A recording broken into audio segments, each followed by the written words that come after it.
Break के बाद एक बार फिर से आपका स्वागत है। आप देख रहे हैं टैक्स गुरु और आपके सवालों का जवाब देने के लिए हमारे साथ बनी हुई है जानी मानी tax expert Gauri Chadha.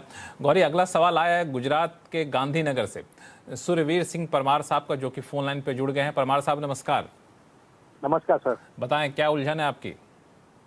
Sir मैं ये कह रहा था कि मेरे पेट्रोल पंप का बिजनेस है जी जी। तो उस हिसाब से मेरे पास जीएसटी का एक नंबर है। ठीक है।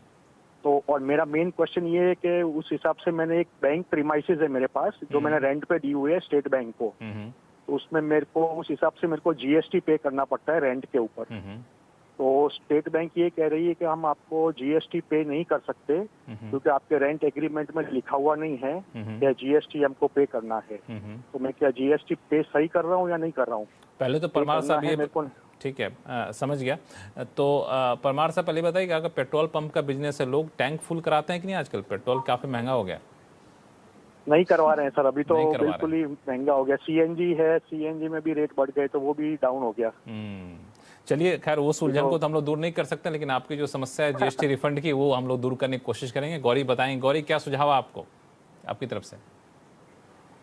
जी देखिए, जहाँ तक बात है अग्रीमेंट की, तो अग्रीमेंट में आपने मेंशन नहीं किया इसलिए बैंक आपको दे नहीं रहा।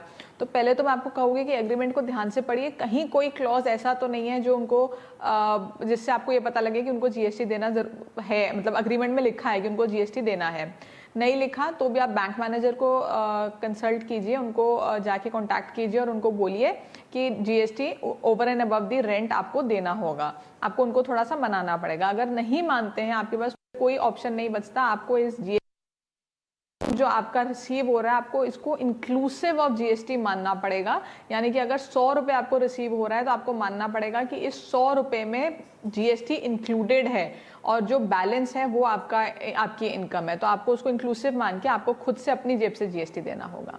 तो ये बड़ा ही गंभीर मामला है। कोई भी अपनी रेंट पे देते हैं प्रॉपर्टी को तो इस बात का खास ख्याल रखिए कि जीएसटी उसमें शामिल है कि नहीं है। ये आपको रेंट एग्रीमेंट में ज़्यादा बेहतर होगा अगर आप इसको मेंशन कर दे तो। फिलहाल गौरी आपका बहुत बहुत शुक्रिया सभी सवालों का जवाब देने के लिए।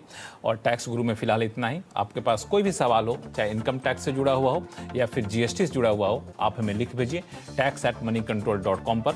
और आप अपने सवाल के साथ अपना नाम और मोबाइल नंबर लिखना ना भूलें। नमस्कार, देखते रहिए CNBC आवाज़।